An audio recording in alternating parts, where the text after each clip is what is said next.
ஓம் ஸ்ரீம் ஜெய் ஆஞ்சநேய மாகாளி அம்மாவே வணக்கம். ராகு கேது 5ஆம் வீட்டில் இருந்தால் ஜாதகர் அதிர்ஷ்டம் கெட்டவரா? இந்த கேள்விதான் நம்ம இன்னைக்கு எடுத்துக்கிட்ட தலைப்பு. ராகு கேதுக்கள் 5ஆம் வீட்டில் இருந்தால், அதாவது லக்னத்திலிருந்து எண்ணி வருகின்ற 5ஆம் வீட்டில் இருந்தால் அந்த ஜாதகருக்கு அதிர்ஷ்டம் தடை ஆகுமா? அதிர்ஷ்டம் கெட்டு போகுமா? அந்த ஜாதகர் அதிர்ஷ்டம் கெட்டவரா? அதை பற்றி தான் இந்த பதிவில் விரிவாக பார்க்க போகிறோம்.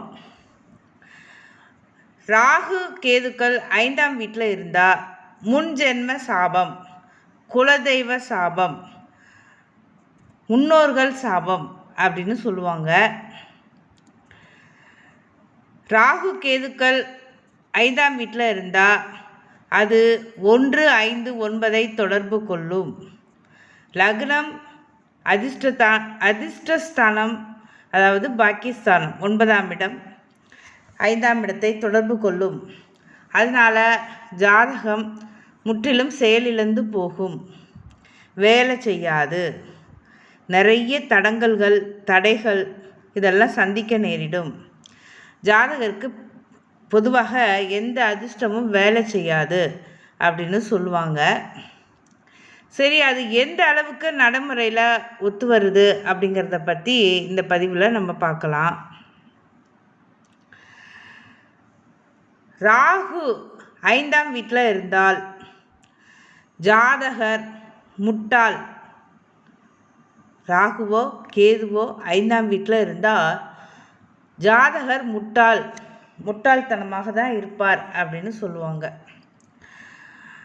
அதாவது அந்த வீடு கொடுத்தவனும் லக்னாதிபதியும் வலுவை பொறுத்து அங்கே தீர்மானிக்கப்படும், விஷயம் உறுதி செய்யப்படும். அவர் எந்த அளவுக்கு ஞாபக சக்தி இருக்குது, அவர் ஞாபக மறதி இருக்குதா? 5ஆம் வீட்டில் ராகு கேதுக்கள் இருந்தாலே ஜாதகருக்கு ஞாபக சக்தி இருக்காது அப்படின்னு சொல்லுவாங்க. புத்தி வேலை செய்யாது, அதாவது புத்தி ஸ்தானமான 5ஆம் வீட்டில் ராகுவோ கேதுவோ இருந்துட்டால் புத்தி வேலை செய்யாது அப்படின்னு சொல்லுவாங்க. தடுமாற்றம் இருக்கும், நிறைய தடைகளை சந்திப்பாங்க, தாமதம் சந்திப்பாங்க. அவங்களோட புத்தி வெறுங்க வேலை செய்யாதனால அவங்களோட செயல்கள் நல்லா இருக்காது. அதனால் அவங்கள வாழ்க்கையில் எந்த ஒரு விஷயமுமே ஒரு சரிவர நடக்காது. அவங்க சரியான நேரத்தில் தப்பான முடிவெடுப்பாங்க, அந்த மாதிரி தான் இருப்பாங்க. ராகு கேது 5ஆம் வீட்டில் இருந்தால் இந்த மாதிரி பிரச்சனைகள் தான் இருக்குது. அதுவும் லக்னாதிபதியோ சேர்ந்து கெட்டு போயிட்டா, லக்னாதிபதி சேர்ந்து கெட்டு போயிட்டார், அவரும் கெட்டு போயிட்டார். லக்னாதிபதி வலுவாக இல்லை, வீடு கொடுத்தவனும் வலுவாக இல்லை அப்படின்னா மொத்தமாக அங்கே எல்லாமே கெட்டு போச்சுன்னு அர்த்தம். லக்னாதிபதியும் கெட்டு போயிட்டார், 5ஆம் வீட்டு அதிபதியும் கெட்டு போச்சு, காரக கிரகம் அதுவும் கெட்டு போச்சு அப்படின்னா, அதாவது குரு, இந்த இடத்துல நம்ம குருவை பார்க்கணும், அதுவும் கெட்டு போச்சு அப்படின்னா அவருக்கு எல்லா விஷயங்களுமே போராட்டமாக தான் இருக்கும். அவருக்கு புத்தி வேலை செய்யாது, அவர் முட்டாளாக செயல்படுவார் அப்படின்னு எடுத்துக்கலாம். ராகு 5ஆம் வீட்டில் இருந்தால் இதுதான் பலன். கேது 5ஆம் வீட்டில் இருந்தால் அவங்களுக்கு ஓரளவுக்கு என்ன சொல்கிறது, ஒரு விரக்தி மனப்பான்மை அதிகமாக இருக்கும், துறவு மனப்பான்மை இருக்கும், எல்லா விஷயத்துலையுமே விரக்தி இருக்கும் அவங்களுக்கு. ஏன் அப்படின்னா அவங்களுக்கு தடைகள் அதிகமாக இருக்கும். 5ஆம் வீட்டில் கேது இருக்கும்போது எல்லா விஷயத்துலையுமே ஒரு போராட்டம் இருக்கும். போராட்டத்துக்கு அப்புறம்தான் உங்கள் லக்னாதிபதியினோட வலுவை பொறுத்து, அவங்களோட 5ஆம் வீட்டு அதிபதி, அதாவது வீடு கொடுத்தவன் வலுவை பொறுத்து அவங்க போராட்டங்களில் ஜெயிக்க முடியுமா அப்படிங்கிறத நம்ம யோசிக்கணும். ராகு கேது நிற்கின்ற வீடு, அதாவது 5ஆம் வீடு திதி சூனியம் ஆயிடுச்சு அப்படின்னா அங்கே பெரிதாக பிரச்சனை இருக்காது. 5ஆம் வீட்டு அதிபதி வக்ரம் ஆயிட்டாலும் பெரிதாக பிரச்சனை இருக்காது. ஆனால் சாதகருக்கு 50% பலன்கள் தான் நன்மை நடக்கும், 50% கெடுதல்கள் உறுதி நிச்சயம் அப்படிங்கிறத புரிஞ்சுக்கலாம். 5ஆம் வீட்டு அதிபதி நல்லா ஸ்ட்ராங்காக இருந்தார், ஆட்சி உச்சம் பெற்று இருந்தார். லக்னாதிபதி நல்லா ஸ்ட்ராங்காக இருந்தார் அப்படின்னா ஓரளவுக்கு தடைகளை அவரால் அதாவது என்ன சொல்ல எதிர்கொள்ள நேரிடும். தடைகளையோ பிரச்சனைகளையோ எதிர்கொள்ள நேரிடும். புத்தி சரியான நேரத்தில் வேலை செய்யலைன்னாலும் ஓரளவுக்கு அதாவது சுதாரிப்பு இருக்கும். ஓரளவுக்கு ஒரு திறம்பட எந்த செயலையும் செய்யக்கூடிய அளவுக்கு ஒரு ஆற்றல் இருக்கும். அங்கே லக்னாதிபதி கெட்டு போயிட்டாருனா தான் பிரச்சனை. 5ஆம் வீட்டு அதிபதி கெட்டு போயிட்டாலும் பிரச்சனை. இதுதான் நம்ம முக்கியமாக கவனத்தில் வச்சுக்கணும். அதாவது 5ஆம் வீடு திதி சூன்யம் ஆயிடுச்சு அப்படின்னா பெரிய பிரச்சனைகள் வராது அப்படிங்கிறத புரிஞ்சுக்கலாம். 5ஆம் வீட்டு அதிபதி வக்ரமாகி இருந்தார் அப்படின்னாலும் அப்பயும் பெரிய பிரச்சனைகள் இருக்காது அப்படின்னு புரிஞ்சுக்கலாம். ஆனால் ஜாதகருக்கு புத்தி வேலை செய்யுமா அப்படின்னு கேட்டால் வேலை செய்யாது. சரியான நேரத்தில் நல்லபடியாக வேலை செய்யாது. அவருக்கு தடுமாற்றம் இருக்கும். அங்கே லக்னாதிபதி நன்றாக இருந்தால் மட்டுமே அவருக்கு புத்தி ஓரளவுக்கு வேலை செய்யும். அதே மாதிரி வீடு கொடுத்த கிரகம் ஆட்சி உச்சம் பெற்றிருந்தாலும் லக்னாதிபதி வலுவாக இருந்தாலும் அவருக்கு புத்தி ஓரளவுக்கு வேலை செய்யும் அப்படிங்கிறத நம்ம எடுத்துக்கலாம். இப்போ நம்ம மேஷ லக்னம் அதாவது மேஷ லக்னம் விருச்சிக லக்னம், அதாவது மேஷம் விருச்சிகம் இந்த வீடு 5ஆம் இடமாக வருது. மேஷம் விருச்சிகம் இந்த இடம் 5ஆம் இடமாக வருது. அப்போ ஜாதகர் எப்படி இருப்பார்? அதிர்ஷ்டம் இருக்குமா அவருக்கு? அதிர்ஷ்டம் கெட்டு போகுமா அப்படின்னு பார்த்தோன்னா, மேஷமோ விருச்சிகமோ 5ஆம் இடமாக அங்கே ராகு இருந்தால், ராகுவோ கேதுவோ இருந்தால் ஜாதகருக்கு அது என்ன சொல்கிறது, அசட்டு துணிச்சல் இருக்கும். நான் அதாவது என்ன சொல்கிறது, ஒரு புத்தி பேதளிச்சிடும். அவங்களுக்கு தட்டிலேயே வச்சு எல்லாமே கொடுத்தாலும் எல்லா அதாவது என்ன சொல்கிறது, எல்லா விஷயங்களும் அவங்களுக்கு கிடைச்சாலும் அவங்க அதை உதாசீனப்படுத்திடுவாங்க. அவங்க அதை அவங்களுக்கு அனுபவிக்கின்ற ஒரு யூஸ் பண்ணுற அதாவது என்ன சொல்கிறது, அதை பயன்படுத்தி கொள்கின்ற ஒரு திறமை இருக்காது. அதை தட்டி விட்டுருவாங்க. தட்டிலே வச்சு கொடுத்தாலும் தட்டி விட்டுருவாங்க. ஏன் அப்படின்னு கேட்டிங்கன்னா புத்தி அவங்களுக்கு அந்த அளவுக்கு வேலை செய்யாது. அதாவது ஒரு என்ன சொல்கிறது, அசட்டுத்தனம் இருக்கும். என்ன வரட்டும் பார்த்துக்கலாம் அப்படிங்கிற மாதிரி ஒரு அசாத்திய அதை என்ன சொல்கிறது, இது துணிச்சல்னு சொல்ல முடியாது. இது ஒரு விவேகமான முட்டாள் அப்படின்னு வச்சுக்கலாம். வீரமாக இருப்பாங்க ஆனால் முட்டாள்தனமாக யோசிப்பாங்க அப்படின்னு வச்சுக்கலாம். இவங்களுக்கு விபத்து, அதாவது விருச்சிகம் 5ஆம் இடமாகி அங்கே ராகு இருந்தார் அப்படின்னா விபத்து இருக்குது, ஏதாவது தண்ணியில் கண்டம் இருக்குது, விபத்து இருக்குது அப்படின்னு புரிஞ்சுக்கலாம். அப்புறம் அறுவை சிகிச்சைகள் நடக்கிறதுக்கும் ஏதாவது வாய்ப்பு இருக்கா? அதாவது வயிற்றில் இவங்களுக்கு இல்லாட்டி வாழ்நாளில் ராகு தசையை சந்திக்கும் பொழுது, ராகு புத்தியோ ராகு தசையோ சந்திக்கும் பொழுது அறுவை சிகிச்சை நிச்சயமாக இவங்களுக்கு நடக்கும் அப்படின்னு புரிஞ்சுக்கலாம். விபத்து ஏற்படும் அப்படிங்கிறதே புரிஞ்சுக்கலாம். சரி, இதெல்லாம் எப்போ நடக்கும் அப்படின்னா எல்லா நாளும் நடக்குமா அப்படின்னா இல்லை. எல்லா நாளும் பொதுவான பலன் அப்படின்னு கேட்டிங்கன்னா புத்தி வேலை செய்யாது. ஒரு அசட்டு துணிச்சல் இருக்கும். எந்த வாய்ப்புகளையும் பயன்படுத்தி கொள்ள முடியாது. அதுக்கு ஜாதகரோட எண்ண ஓட்டங்களே தடையாக இருக்கும். புத்தி சரியாக அங்கே வேலை செய்யாது. ராகு தசா ராகு புத்தி நடக்கும் பொழுது விபத்து, தண்ணியில் கண்டம், விபத்து இதெல்லாம் இருக்குது. தலையில் அடிபடும், வயிற்றில் ஏதாவது அறுவை சிகிச்சைகள் நடக்கும், மறைமுக உறுப்புகளில் கோளாறு வரும், பிரச்சனைகள் இருக்குது அப்படிங்கிறத புரிஞ்சுக்கலாம். மறைமுக உறுப்புகளில் பிரச்சனைகள் இருக்குது அப்படிங்கிறத புரிஞ்சுக்கலாம். அடுத்தது சுக்கிரனுடைய வீடு ரிஷபம் துலாம். இது ஜாதகருக்கு 5ஆம் இடமாக வருது. அப்போ எப்படி இருக்கும் பலன்கள்? அங்கே ராகு இருக்காங்க, கேது இருக்காங்க. அப்போ அவங்களுக்கு எப்படி பலன்கள் இருக்கும் அப்படின்னு பார்த்தோன்னா, காதல் கேளிக்கைகளில் ஏமாந்து போயிடுவாங்க. முறையற்ற காமம் இருக்கும். அதாவது ஒரு இல்லீகலான ஒரு ரிலேஷன்ஷிப் இருக்கும். அந்த மாதிரி என்ன சொல்கிறது, பெண்கள் விஷயத்தில் புத்தி வேலை செய்யாது அவங்களுக்கு. பெண்கள் மூலமாக நிறைய பிரச்சனைகளை சந்திக்க வேண்டி இருக்கும். காதல் காமம் இந்த மாதிரி விஷயங்களில் பிரச்சனைகள் இருக்கும், அவங்களுக்கு நிச்சயமாக இருக்கும். காதல் தோல்வி ஏற்படும், திருமணம் தடையாகும், தாமதமாகும், திருமணத்தில் ஏதாவது பிரச்சனைகள் இருக்கும். 5ஆம் இடம் சுக்கிரன் வீடான ரிஷபமாகி துலாமாகி அங்கே ராகு இருந்தால், ராகுவோ கேதுவோ இருந்தால் கல்யாணம் காலகாலத்தில் நடக்கவே நடக்காது. அங்கே கல்யாணத்துக்கு மிகுந்த சிரமப்படணும், திருமணம் தாமதமாகும். அங்கே சுக்கிரன் நல்ல நிலமையில இருந்தார், ஆட்சி பெற்று இருந்தார், லக்னாதிபதியும் நல்ல நிலமையில இருந்தாங்க அப்படின்னா ஓகே, ஓரளவுக்கு பலன்கள் மட்டுப்படும். அந்த 5ஆம் வீடு திதி சூன்ய வீடாயிடுச்சு, இல்லாட்டி 5ஆம் வீட்டு அதிபதி வக்ரம் ஆகியிருந்தது அப்படின்னாலும் ஓரளவுக்கு பலன்கள், அதாவது என்ன சொல்கிறது, பெரிய பிரச்சனைகளாக இருக்காது. ஒரு தடைகளுக்கு அப்புறம், ஒரு தாமதத்துக்கு அப்புறம் எல்லாமே நடக்கும். பெரிய பிரச்சனைகளை ஃபேஸ் பண்ணுற அளவுக்கு இருக்குது, அதாவது என்ன சொல்கிறது, ஃபேஸ் பண்ணுற அளவுக்கு தைரியமும் இருக்கும். ஆனால் அங்கே வந்து ராகு கேதுக்கள் நின்று அந்த வீட்டில், அதாவது என்ன சொல்கிறது, 5ஆம் வீட்டு அதிபதி ரொம்ப நல்ல நிலமையில இருக்கார், லக்னாதிபதியும் நல்ல நிலமையில இருக்காங்க அப்படின்னா அவங்களுக்கு புத்தி ஓரளவுக்கு நல்லா வேலை செய்யும்.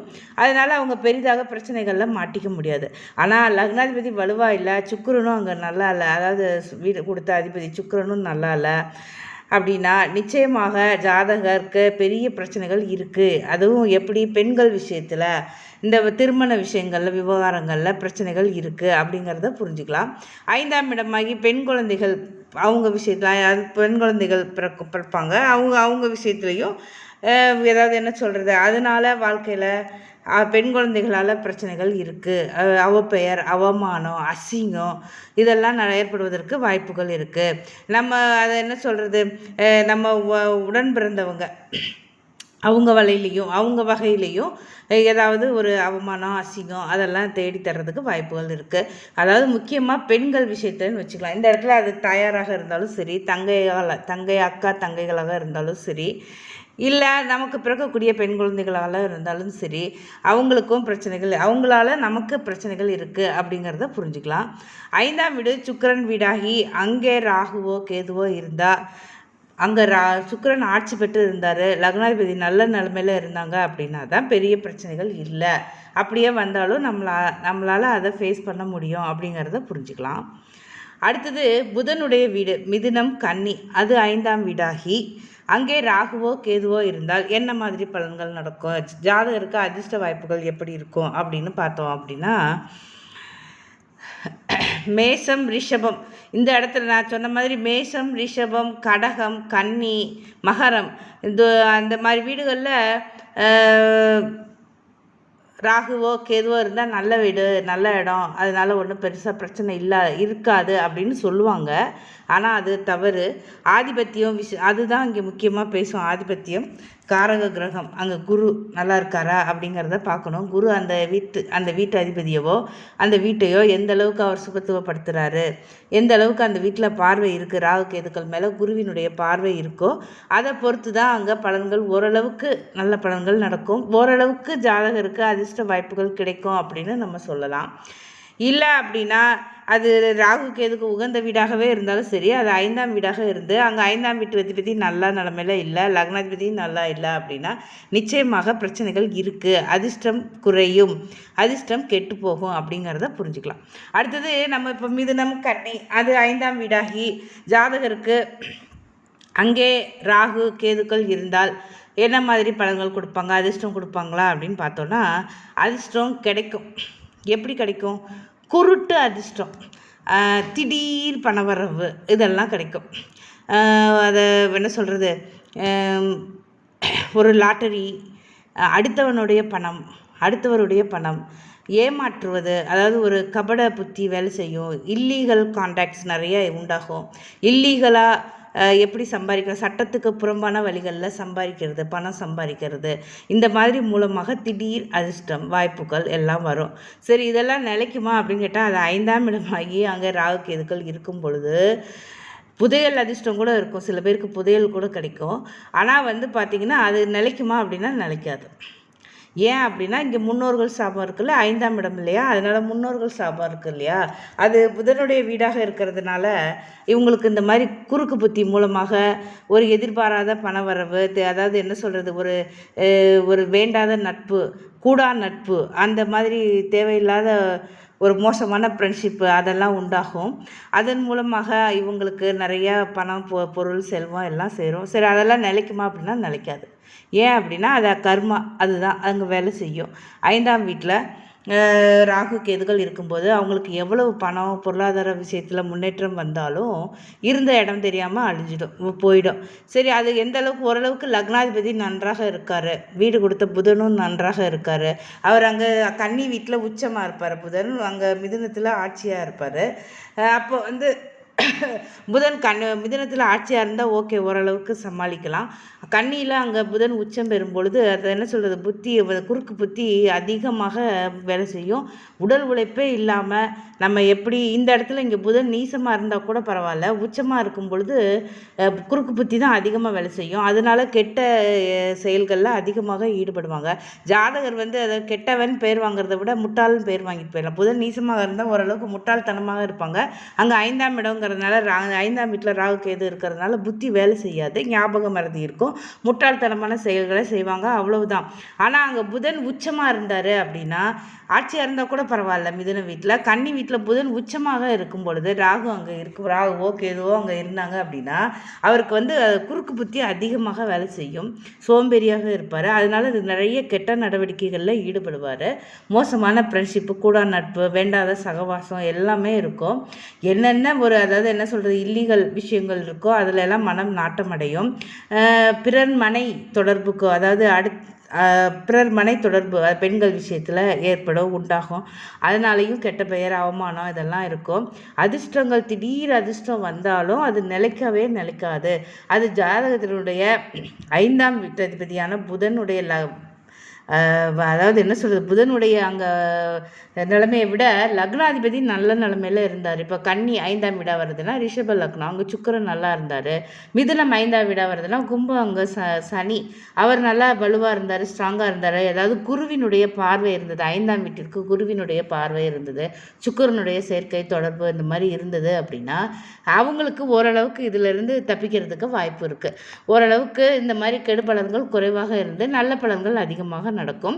அவங்க குறுக்கு வழியில் சம்பாதிச்சதும் ஓரளவுக்கு அவங்களுக்கு நிலைநிறுத்தி கொள்வதற்கு வாய்ப்பு உண்டாகும். அதாவது பணம் சம்பாதிச்சதை தக்க வைத்து கொள்வதற்கு வாய்ப்புகள் அதிகமாக இருக்கும் அப்படின்னு நம்ம புரிஞ்சுக்கலாம்.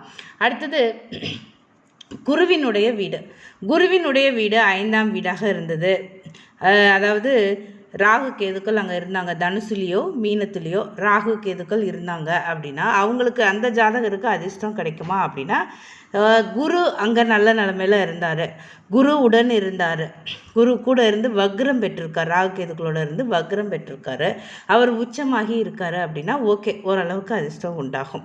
அவங்களுக்கு வெளிநாட்டு வருமானம், வெளி மாநிலம் இல்லாட்டி இருக்கிற பூர்வீகத்தில் இருக்கவே முடியாது, பூர்வீகத்தை விட்டு வெளியில் ரொம்ப தூரம் போயிடுவாங்க, வெளியில் ரொம்ப தூரம் போய் சம்பாதிப்பாங்க, பணவரவு இருக்கும். வெளிநாடு பெரும்பாலும் பார்த்திங்கன்னா வெளிநாட்டு வருமானம் அதெல்லாம் கிடைக்கும். நிறைய என்ன சொல்கிறது, படிப்பு, பட்ட மேற்படிப்பு இவங்க படிக்கிறதுக்கு வாய்ப்பு இருக்கு. அங்கே குரு நன்றாக இருந்தால் மட்டும், குரு ஆட்சி பெற்றிருக்கார், உச்சம் பெற்றிருக்கார் அப்படின்னா சிறப்பு. லக்னாதிபதி நல்ல நிலைமையில் இருக்காங்க அப்படின்னா சிறப்பு. அவங்களுக்கு நிச்சயமாக வெளிநாட்டு மூலமாக வருமானம் வெளிநாட்டில் சம்பாதிக்கக்கூடிய வெளிநாட்டு வருமானம் வரக்கூடிய வாய்ப்புகள் உருவாகும். அவங்களுக்கு பிள்ளைகளும் நல்ல குழந்தைகள் பிறப்பாங்க. பிள்ளைங்கள் மூலமாக செல்வம், செல்வாக்கு, வசதி வாய்ப்புகள், வாழ்க்கையில் ஒரு முன்னேற்றம் இதெல்லாமே இருக்கும். ஆனால் அங்கே குரு கெட்டு போயிட்டாரு, லக்னாதிபதியும் நல்லா இல்லை அப்படின்னா நிச்சயமாக தடைபடும். புத்தி அங்கே வேலை செய்யாது, அதிர்ஷ்டம் தடைபடும், முட்டுக்கட்டையாக தான் இருக்கும். இவங்களும் முட்டாள்தனமான செயல்கள் தான் நிறைய செய்வாங்க. என்ன செய்வாங்க, பணம் வர்றதுக்கு ரொம்ப போராட்டமாக இருக்கும். வாழ்க்கையில் காசு சம்பாதிக்கிறது ரொம்ப கஷ்டமாக இருக்கும். அதுவும் 5ஆம் வீடு குருவாக இருந்து அங்கே குரு கெட்டு போயிட்டார் அப்படின்னா அவங்களுக்கு காரக கிரகம், ஆதிபத்தியம் எல்லாமே கெட்டு போச்சு, லக்னமும் கெட்டு போச்சு, 5ஆம் இடமும் கெட்டு போயிடும், 9ஆம் இடமும் கெட்டு போயிடும். அப்போ எதுவுமே சுப பலன்களை கொடுக்காது, அதிர்ஷ்டம் கெட்டு போயிடும். அப்போ ஜாதகருக்கு அதிர்ஷ்டம் கெடும் அப்படிங்கிறத நம்ம புரிஞ்சுக்கலாம். அடுத்தது சனியினுடைய வீடு 5ஆம் வீடாக இருந்தது ஜாதகருக்கு. ராகு நிற்கின்ற வீடு சனியினுடைய வீடு 5ஆம் இடமாக இருக்குது, மகரம் கும்பம் 5ஆம் இடமாக இருக்குது. அப்போ ஜாதகருக்கு என்ன மாதிரி பலன்கள் நடக்கும் அப்படின்னு பார்க்கலாம். ஜாதகர் எந்த மாதிரி இருப்பார் அப்படின்னு கேட்டிங்கன்னா, சனியினுடைய பலத்தை பொறுத்து ஜாதகர் வந்து ஓரளவுக்கு இந்த வீட்டில் ராகு கேதுக்கள் இருந்தால் அவங்க ஓரளவுக்கு படிப்பில் தடைகள் வந்தாலும் எவ்வளவு தான் அவங்க முயற்சியில் முட்டுக்கட்டைகள் வந்தாலும் அவங்க ஓரளவுக்கு முன்னேற்ற படிகளில் ஏறிடுறாங்க, படிக்கிறாங்க. படிப்பு விஷயம் அவங்க அதாவது 5ஆம் இடங்கிறது உயர்கல்வி, ஓரளவுக்கு உயர்கல்வியை முடிச்சிடுறாங்க. சனி அங்கே நல்லா இருக்கும் பட்சத்தில் லக்னாதிபதியான லக்னாதிபதி துலாம் லக்னத்திற்கு 5ஆம் இடம் கும்பம், மகரத்துக்கு 5ஆம் இடம் கன்னி. இப்போ அங்கே புதனும் சுக்கிரனும் வலுவாக இருந்தால் அதாவது லக்னாதிபதி வலுவாக இருந்தாங்க அப்படின்னா ஓரளவுக்கு அதாவது என்ன சொல்கிறது முதுநிலை பட்டதாரியாக ஆயிடுறாங்க. அவங்க நல்லா படிச்சிடுறாங்க, ஓரளவுக்கு அவங்களுக்கு படிப்பு முடிக்க முடியுது. அதன் மூலமாக அவங்க வாழ்க்கையில் அடுத்த கட்ட உயர்வுக்கு போகிறாங்க. ஆனால் அது வந்து எப்போ நடக்குது அப்படின்னு கேட்டிங்கன்னா ஒரு தடை தாமதம் பெரிய முயற்சிக்கு அப்புறம் தான் நடக்குது. சரி, அங்கே சனி கெட்டு போயிட்டாரு, 5ஆம் இடம் அதாவது சனி கெட்டு போயிட்டாரு. ராகு கேதுக்கு எந்த ஒரு சுபகிரகங்களினுடைய பார்வையும் இல்லை, சேர்க்கையும் இல்லை அப்படின்னா அப்போ அவங்களுக்கு படிப்பு மந்தமாகும். முட்டாள், அவங்க தான் முட்டாள். சுத்தமாக அவங்களுக்கு புத்தி வேலையே செய்யாது, இவங்க தான் முட்டாள்னு சொல்லலாம்.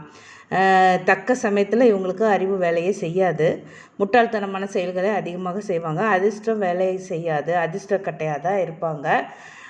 இவங்க வந்து குழந்தையிலேயே சின்ன வயசுலேயே தாய் தகப்பனை பிரிந்து இருக்கின்ற சூழல் உருவாகும். மாமன் வீட்டில் வளரக்கூடிய ஒரு நிலை உருவாகும். இந்த மாதிரி குழந்தைங்களுக்கு தாய் தகப்பனை பிரிஞ்சு இருக்கிற ஒரு நிலை உருவாகும் 5ஆம் வீட்டில். அதாவது மகரம் கும்பம் 5ஆம் வீடாகி அங்கே ராகுவோ கேதுவோ இருந்துட்டால் அவங்களுக்கு சின்ன வயசில் நிறைய பேருக்கு தாய் தந்தை பிரிந்து ஏதாவது ஒரு சூழல் காரணமாக பிரிந்து தாத்தா வீட்டில் மாமா வீட்டில் வளர்கிற ஒரு சூழ்நிலை உருவாகும். அவங்களுக்கு அந்த மாமாவுக்கோ தாத்தாவுக்கோ வாழ்க்கையில் முன்னேற்றம் இருக்குமா அப்படின்னா இருக்காது. அவங்க வந்து சிரமப்படுவாங்க. இவங்க போய் இருக்கிறாங்க அந்த வீட்டில், அவங்க சிரமப்படுவாங்க அப்படிங்கிறத நம்ம புரிஞ்சுக்கலாம். சரி, இவங்களுக்கு ஓரளவுக்கு வாழ்க்கையில் முன்னேற்றம் வருமா, அடுத்த நிலைமைக்கு போவாங்களா, அதிர்ஷ்டம் வேலை செய்யுமா அப்படின்னு கேட்டிங்கன்னா அங்கே குரு சுக்கிர தொடர்புகள் இருந்தால், குரு நல்ல நிலைமையில் இருந்தார், சுக்கிரன் நல்ல நிலைமையில் இருந்தார், புதன் லக்னாதிபதியான புதன் நல்ல நிலைமையில் இருந்தார் அப்படின்னா ஓகே. ராகு தசையோ கேது தசையோ கிராஸ் பண்ணும்போது இவங்களுடைய வாழ்க்கையில் வந்து ஓகே ஓரளவுக்கு அதாவது என்ன சொல்கிறது பெரிய லிஃப்ட்டுன்னு சொல்ல முடியாது, ஓகே ஓரளவுக்கு அவங்க சமயோசிதமாக செயல்பட்டு வாழ்க்கையை நல்ல நிலைமைக்கு கொண்டுட்டு போக முடியும் அப்படிங்கிறத புரிஞ்சுக்கலாம். அடுத்தது சூரியனுடைய வீடு 5ஆம் இடமான சிம்மமாக இருந்தது அப்படின்னா, அதாவது மேஷ லக்னத்தில் பிறந்து சிம்மத்தில் ராகுவோ கேதுவோ இருந்தது அப்படின்னா அவங்களுக்கு வந்து அங்கே வந்து சூரியன் நன்றாக இருந்தார், செவ்வாய் லக்னாதிபதியான செவ்வாயும் நன்றாக இருந்தார் அப்படின்னா ஒரு பிரச்சனையும் இல்லை. அங்கே சூரியன் பகை வீடு தான் இருந்தாலும் ராகுவுக்கு அதாவது என்ன சொல்கிறது பெரிய ராகுவால் பெரிய பிரச்சனை இல்லை. என்ன பிரச்சனை வரும்னு கேட்டிங்கன்னா சட்டத்துக்கு புறம்பான வழிகளில் ஏதாவது சட்டத்தின் புறம்பான வழிகள்னு கூட சொல்ல முடியாது, சட்டத்தின் மூலம் இவங்களுக்கு சொத்துக்களில் பிரச்சனைகள் வரும். இவங்க முன்னோர்களுடைய சொத்துக்களில் அதாவது என்ன சொல்கிறது வழக்கு அந்த மாதிரி பிரச்சனைகள் வரும். அரசாங்கம் எடுத்துக்கிச்சு, அரசாங்கம் இந்த ஒரு ரோடு போடுறாங்க, இங்கே அரசாங்கத்து சொந்தமாக ஏதாவது இடம் வருது அப்படின்னு சொல்லி அவங்களோட நிலங்கள் அபகரிக்கப்படும். தந்தையார் வந்து சிறப்பாக இருக்க முடியாது. அங்கே சூரியன் வீட்டில் ராகு இருக்கும் பொழுது தந்தையார் வந்து ரொம்ப சிறப்பாக இருக்க முடியாது. அதுவும் 5ஆம் இடமாக்கி அங்கே இருக்கும் பொழுது தந்தையார் வழி பாட்டன் அவங்கெல்லாம் வந்து சிறப்பாக இருக்க மாட்டாங்க. அவங்களுடைய உறவு நிலை சுமூகமாக இருக்காது, அவங்களுக்குள்ள சண்டை சச்சரவு இருக்கும். சின்ன வயசுலேயே பிரிஞ்சிருவாங்க, ஜாதகர் பிறந்த போதே கொஞ்சம் பிரிஞ்சிருவாங்க. ஜாதகர் அங்கே இருக்கும் பொழுது தந்தையார் வழி பாட்டன் வழியில் பிரச்சனைகள் இருக்குது. அவங்களுக்கு வந்து அவங்க வாழ்க்கையெல்லாம் அவங்க நல்லா இருக்காது அப்படின்னு புரிஞ்சுக்கலாம். அதாவது தந்தை வழி பாட்டன் உறவுகள் சுமூகமாக இருக்காது, அவங்க வாழ்க்கை உறவு முறை அவங்களோட உறவு முறை சீராக இருக்காது, அவங்களுடைய வாழ்க்கையும் ரொம்ப கடினமானதாக இருக்கும். தந்தைக்கும் அது வந்து பெரிய அதாவது என்ன சொல்கிறது மன வருத்தத்தை கொடுக்கும், பிரச்சனைகளை கொடுக்கும். அதே நேரத்தில் அங்கே குரு பார்வை இருக்கும் பொழுது பிரச்சனைகள் பெரிதாக இருக்காது. அதாவது உறவு நிலை கெட்டு தான் போகும். சூரியனுடைய வீட்டில் ராகு இருக்கும் பொழுது தந்தை வழி உறவுகள் கெட்டு தான் போகும் குரு பார்வை இருந்தாலும். ஆனால் ராகுவால் பெரிய பிரச்சனைகள் வருமா, ராகு தசை பெரிய பிரச்சனைகளை கொடுக்குமா அப்படி அப்படின்னா கொடுக்காது. ஏன் அப்படின்னா அங்கே குரு பார்வை இருக்கும் பொழுது ராகு தசையில் பெரிய பிரச்சனைகளை ஜாதகருக்கு கொடுக்க மாட்டார். ஏன் அப்படின்னா ஏற்கனவே நமக்கு முன்னோர்கள் வழியில் பூர்வீக சொத்து வழியில் வில்லங்கம் விவகாரம் இதெல்லாம் வந்துருச்சு, முன்னோர்கள் வழியில் பிரச்சனைகள் வந்துருச்சு, அதனால் அது கடந்து போயிடும் அப்படின்னு நம்ம எடுத்துக்கலாம். அடுத்தது கடக வீடான சந்திரனுடைய வீட்டில் ராகு இருக்கும் பொழுது, அதாவது மீன லக்னமாகி 5ஆம் இடத்துல ராகுவோ கேதுவோ இருக்கும் பொழுது ஜாதகருக்கு என்ன மாதிரி பிரச்சனைகள் வரும் அப்படின்னு பார்த்தோன்னா, ஜாதகருக்கு அதிர்ஷ்டம் கெடும். எப்படி கெடும் அப்படின்னு பார்த்தோன்னா, அங்கே ராகு இருக்கும் பொழுது சந்திரன் நீசமாயிட்டார் அல்லது கால் கொடுத்தவனும் ஏதாவது கெட்டு போயிட்டான் அப்படின்னா, நிச்சயமாக லக்னாதிபதியும் கெட்டு போயிட்டாரு அப்படின்னா வாழ்க்கையில் அந்த ஜாதகர் அதிர்ஷ்டம் கெட்டவர் தான் அப்படின்னு புரிஞ்சுக்கலாம். சரி, ஓகே, எனக்கு இப்போ ராகுக்கு வீடு கொடுத்து சந்திரன் நல்லா இருக்கார், அவர் ஆட்சி உச்சம் பெற்று நல்லா இருக்கார், எனக்கு கால் கொடுத்தவனும் நல்லா இருக்கான், லக்னாதிபதியும் நல்லா இருக்கார் அப்படின்னா அப்போ என்ன மாதிரி பிரச்சனைகள் வரும் அப்படின்னு கேட்டிங்கன்னா, சந்திரன் தாயாருக்கு காரகம் இல்லையா, அந்த வீட்டின் அதிபதி சந்திரன். அந்த தாயாரே பிள்ளைகளுடைய முன்னேற்றத்துக்கு முட்டுக்கட்டையாக இருப்பாங்க, இடைஞ்சலாக இருப்பாங்க. அவங்களோட வாழ்க்கையில் அவங்க ஒரு பெரிய பிரச்சனைகளை அவங்களால சந்திக்க நேரிடும். தாயாருக்கும் ஜாதகருக்கும் உறவுகள் சீராக இருக்காது, உறவு நிலை சீராக இருக்காது. சந்திரன் நல்ல நிலைமையில இருந்தாலும் கடக வீட்டில் ராகு இருக்கும் பொழுது 5ஆம் வீடாகி கடக வீட்டில் ராகு இருக்கும் பொழுது தாயாருடைய பெரிய பிரச்சனைகளை சந்திக்க வேண்டியிருக்கும். மாமன் வெளியுறவுகள் நன்றாக இருக்காது. மாமன்மார்களில் சின்ன வயசுலேயே மரணம் அடைவதற்கு வாய்ப்புகள் நிறைய இருக்குது அப்படிங்கிறத புரிஞ்சுக்கலாம். தட்டிலேயே வச்சு கொடுத்தாலும் இவங்களுக்கு தான் அதிர்ஷ்டம், தட்டிலேயே வச்சு கொடுத்தாலும் இவங்க தட்டி விட்டுருவாங்க. ஏன் அப்படின்னு புத்தி இவங்களுக்கு சுத்தமாக வேலை செய்யாது. சந்திரன் 15 நாள் தேய்வார் வளர்வார், தேய்பிரை வளர்பிறையில் இருக்கிற மாதிரி இவங்களுக்கு அந்நியன் மாதிரி ரெமோ மாதிரி மாறி மாறி மாறி மாறி புத்தி இவங்களுக்கு மாறி மாறி வேலை செய்யும். ஒழுக்கமான ஒரே ஒரு சிந்தனையில் இருக்கவே மாட்டாங்க, ஒரு தீர்க்கமான சிந்தனையில் இருக்க மாட்டாங்க, சரியான குழப்பவாதியாக இருப்பாங்க. இவங்க வாழ்க்கையில் நிம்மதி அப்படிங்கிறது பெறுறது ரொம்ப கஷ்டம். அதுவும் ராகு தசையாக இருந்தால் எப்போவுமே போராட்டமாக தான் இருக்கும். அதுவும் 5ஆம் வீடு சந்திரன் அங்கே கெட்டு போயிட்டாரு அப்படின்னாலே அவங்களுக்கு ரொம்ப ரொம்ப மனசு கஷ்டமாக இருக்கும். திருமண வாழ்க்கையில் கூட பிரச்சனைகள் உண்டாகும்.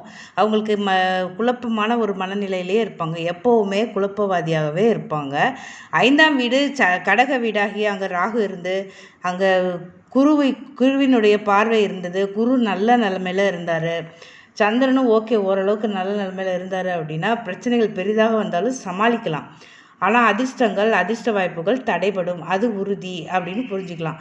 இங்கே ராகு கேதுக்கள் நிற்கின்ற வீடு திதி சூன்யம் ஆயிடுச்சு, அந்த வீடு கொடுத்த கிரகம் ஏதாவது பொதுவாக வக்ரம் ஆயிடுச்சு, கிரகங்கள் வக்ரம் ஆயிடுச்சு அப்படின்னா அப்போ பிரச்சனைகள் பெரிதாக வராது. ஆனால் கெடுபலன்கள் இருக்கும், 50% இருக்கும். அது எந்த அளவுக்கு அதாவது என்ன சொல்கிறது, நம்மளால் அதை எதிர்கொள்ள முடியும் அப்படிங்கிறது தான் நம்ம ஜாதகத்தில் பார்க்க முடியும். ஓவராலாக பார்த்தோம்னா 5ஆம் வீட்டில் ராகு கேதுக்கள் இருக்கிறது அதிர்ஷ்டம் தடை பண்ணும் அப்படிங்கிறது தான் நம்ம புரிஞ்சுக்கலாம். அது ஓவராலாக அது சதவிகிதம், ஒவ்வொருத்தருக்கும் ஜாதகத்தில் சதவிகிதம் எவ்வளவு இருக்கும், எவ்வளவு அதிர்ஷ்டம் கெடும், எவ்வளவு கெடுபலன்கள் நடக்கும் அப்படிங்கிறத தான் நம்ம பார்க்க முடியும். ஆனால் அதிர்ஷ்ட வாய்ப்புகள் தடுக்கப்படும், அதிர்ஷ்டம் கெட்டு போகும் அப்படிங்கிறத புரிஞ்சுக்கலாம். 5ஆம் வீட்டில் ராகுவோ கேதுவோ இருந்தால் ஓவராலாக அதிர்ஷ்டம் கெட்டு தான் போகும். ஆனால் அது எந்தெந்த அளவு சதவிகிதம் கூடும் குறைச்சலாக இருக்குங்கிறது தான் நம்ம ஜாதகத்தை தெளிவாக ஆராய்ந்து தெரிஞ்சுக்கலாம். நேயர்களே, இந்த பதிவு உங்களுக்கு பிடிச்சிருந்ததுன்னா லைக் பண்ணுங்கள், கமெண்ட் பண்ணுங்கள், ஷேர் பண்ணுங்கள், சேனலை சப்ஸ்கிரைப் பண்ணுங்கள், பெல் ஐக்கானை தட்டி விட்டுருங்க. ஜோதிட ரீதியாக ஏதாவது உங்களுக்கு கேள்வி இருந்தால் யூடியூப் கமெண்ட் செக்ஷனில் பதிவு பண்ணுங்கள், நான் உங்களுக்கு பதில் தர முயற்சிக்கிறேன். டிம்பிள் அம்மா ஆஸ்ட்ரோ அப்படிங்கிற இன்ஸ்டாகிராம் பக்கத்தையும் ஃபேஸ்புக் பக்கத்தையும் ஃபாலோ பண்ணுங்கள். நன்றி, வணக்கம்.